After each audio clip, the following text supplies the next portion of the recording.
Hello दोस्तों, मैं विजेश कुमार आपका अपने channel NCERT for government exam में स्वागत करता हूं। दोस्तों देखिए दोस्तों, आपका 24 दिसंबर को दोस्तों आरआरबी टेक्नीशियन का फर्स्ट शिफ्ट का एग्जाम हो गया है, ठीक ना। उसको देखें दोस्तों, क्वेश्चन एंड रियल क्वेश्चन जो क्वेश्चन मिले हैं, ठीक ना। और दोस्तों आपका एग्जाम है दोस्तों, तो किसी भी वीडियो के डिस्क्रिप्शन में जाइए दोस्तों, वहाँ पर सभी क्वेश्चन आप लिख कर सेंड कर दीजिए, ठीक ना। वहाँ पर सेंड करेंगे दोस्तों तो मैं आपको अगले शिफ्ट में दोस्तों एनालिसिस करवा सकूँगा, ठीक ना। तो चलिए दोस्तों स्टार्ट करते हैं, देखते हैं क्या क्वेश्चन आज पूछे गए थे। देखिए उसको पूछा गया था कि मुख्यमंत्री महिला सम्मान योजना किस राज्य ने शुरू किया है। तो देखिए उसको मुख्यमंत्री महिला सम्मान योजना की बात कर लिया है तो ये मध्य प्रदेश ने शुरू किया है। मध्य प्रदेश दोस्तों ऑप्शन में था, अगर मध्य प्रदेश ऑप्शन में नहीं रहता दोस्तों तो इसका आंसर दोस्तों नई दिल्ली हो जाता है। इसका आंसर क्या हो जाता है दोस्तों, नई दिल्ली हो जाता है, ठीक ना। तो मध्य प्रदेश ऑप्शन में था। मध्य प्रदेश की बात कर लिया है दोस्तों, तो मध्य प्रदेश के मुख्यमंत्री दोस्तों मोहन यादव हैं। मोहन यादव मध्य प्रदेश के मुख्यमंत्री हैं। अगला दोस्तों कि डीसीए की अध्यक्षता कौन करता है। तो देखिए दोस्तों डीसीए की अध्यक्षता का दोस्तों रक्षा मंत्री करता है। कौन करता है दोस्तों, रक्षा मंत्री करता है। रक्षा मंत्री वर्तमान में कौन है दोस्तों, तो रक्षा मंत्री राजनाथ सिंह है। राजनाथ सिंह दोस्तों रक्षा मंत्री है, ठीक ना। अगला देखते हैं, अगला क्या क्वेश्चन पूछा था। देखिए अगला दोस्तों पूछा था क्वेश्चन कि कोशिका झिल्ली का कार्य क्या है। तो देखिए दोस्तों कोशिका झिल्ली का मेन कार्य होता है दोस्तों कि पदार्थों का आवागमन कराना, ठीक ना।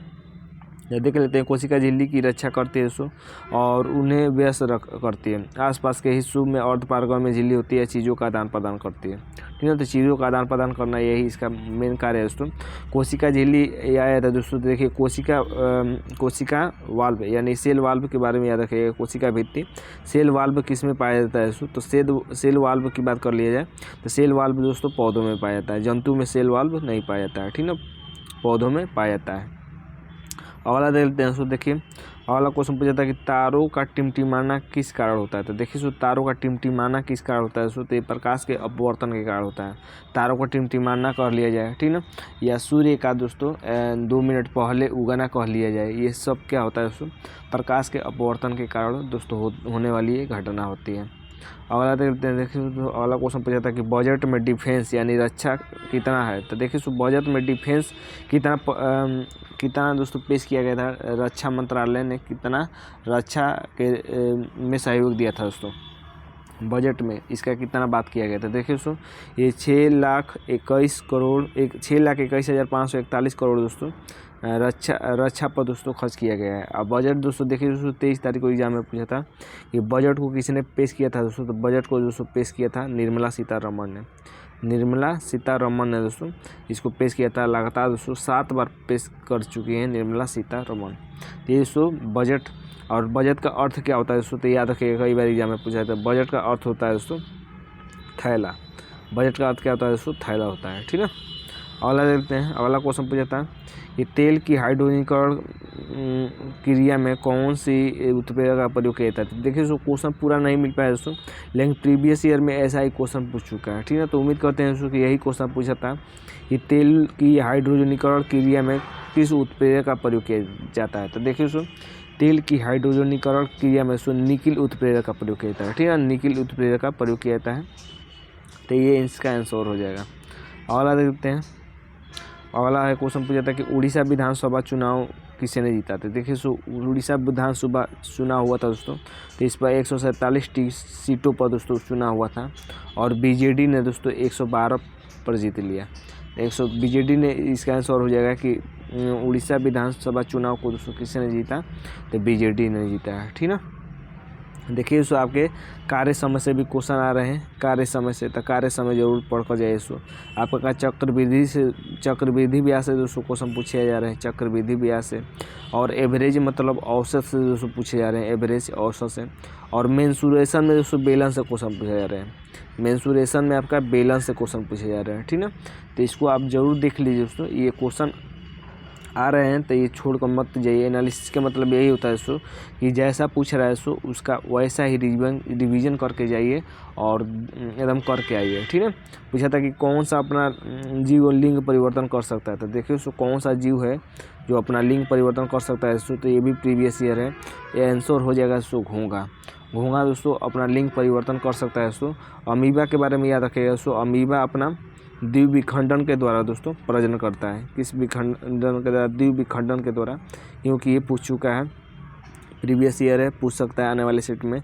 हाइड्रा कैसे प्रजनन करता है दोस्तों, तो देखिए दोस्तों हाइड्रा की बात कर ली जाए तो हाइड्रा दोस्तों मुकुलन द्वारा प्रजनन करता है। किस द्वारा? मुकुलन द्वारा प्रजनन करता है। एक और याद रखिएगा, ये भी कई बार एग्जाम में पूछता है, प्लाज्मोडियम दोस्तों कैसे विखंडन करता है? प्लाज्मोडियम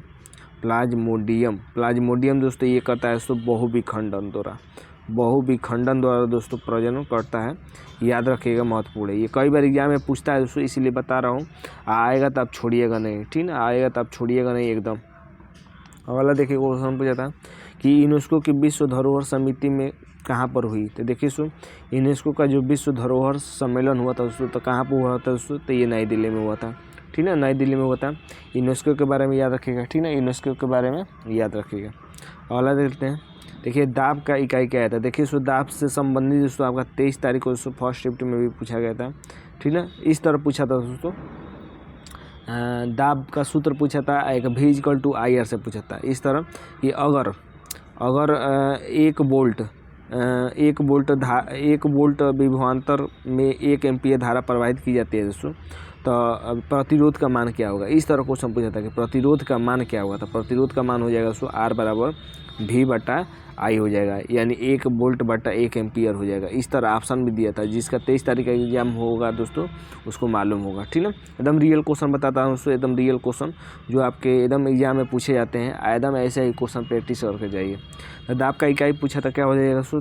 पास्कल हो जाएगा। दाब का इकाई क्या हो जाएगा? पास्कल हो जाएगा।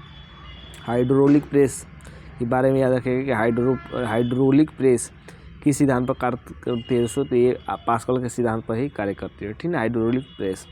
अगला देखते हैं, देखिए अगला क्वेश्चन पूछा था कि पादपों में कोशिका भित्ति का कार्य क्या है? देखिए दोस्तों कोशिका भित्ति यानी सेल वाल, तो सेल वाल का मेन कार्य होता है दोस्तों पौधों में कि पौधे के बाहरी भाग का दोस्तों रक्षा करता है, ठीक है, और ये इसको कठोरता प्रदान करता है। सेल वाल कठोरता प्रदान करता है, तो यह पौधों का दोस्तों बाहरी भाग है और पौधों की बाहरी रक्षा करता है, ठीक है, बाहरी रक्षा करता है। सेल वाल के और दोस्तों पौधों में पाए जाते हैं, जंतुओं में नहीं पाए जाते हैं सेल वाल, ये भी याद रखिएगा।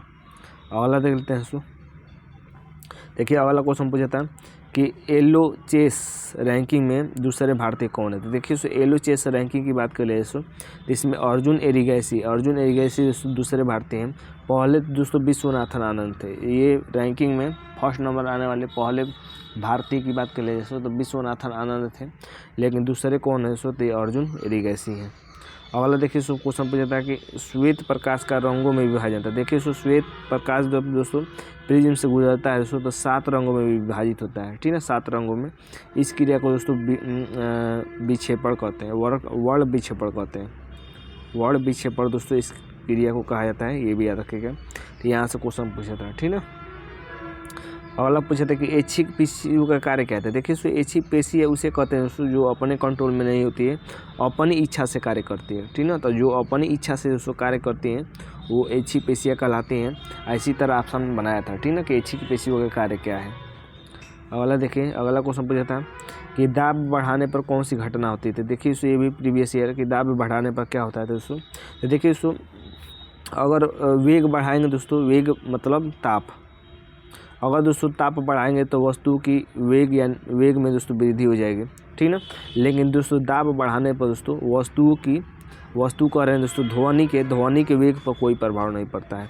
ताप बढ़ाएंगे दोस्तों तो वस्तु का वेग बढ़ जाएगा, लेकिन जब दाब बढ़ाएंगे दोस्तों तो वस्तु के वेग में कोई परिवर्तन नहीं होगा, ठीक ना। तो ये दोस्तों क्वेश्चन पूछा था, तो ध्वनि के वेग पर कोई प्रभाव नहीं पड़ता है दोस्तों दाब बढ़ाने पर, ठीक ना। अगला देखिए क्वेश्चन पूछा था कि पाइरोइट में कितने कार्बन होते हैं। पाइरोइट अम्ल होता है दोस्तों पाइरोइक अम्ल। तो पाइरोइक अम्ल में दोस्तों कितने कार्बन होते हैं ये दोस्तों पूछा था। तो पाइरोइक अम्ल में दोस्तों 3 कार्बन परमाणु होते हैं। कितने होते हैं? 3 कार्बन परमाणु होते हैं। एक दोस्तों देखिए मैथ का भी एक क्वेश्चन पूछा था कि 25 और 36 का मध्यानुपाती क्या होगा। तो मध्यानुपाती जानते हैं दोस्तों कि √25 × √36 कर लेंगे तो आ जाएगा। तो 25 5 का वर्ग होता है, 36 6 का वर्ग होता है, तो 6 5 30 हो जाएगा, 30 आंसर हो जाएगा, ठीक ना। तो ये सो क्वेश्चन पूछे जा रहे हैं हर बार। और देखिए सो जिस तरह का लेवल है दोस्तों उसी तरह का भी आप रिवाइज करके जाइए, एकदम सेम टू सेम उसी से रिलेटेड क्वेश्चन पढ़ के जाइए। आपका एग्जाम में अच्छा नंबर आएगा दोस्तों और एग्जाम में फंसेगा भी, ठीक है। तो आज के लिए बस इतना है दोस्तों, उम्मीद करते हैं कि वीडियो अच्छा लगा होगा। आज के लिए बस इतना है दोस्तों, धन्यवाद दोस्तों।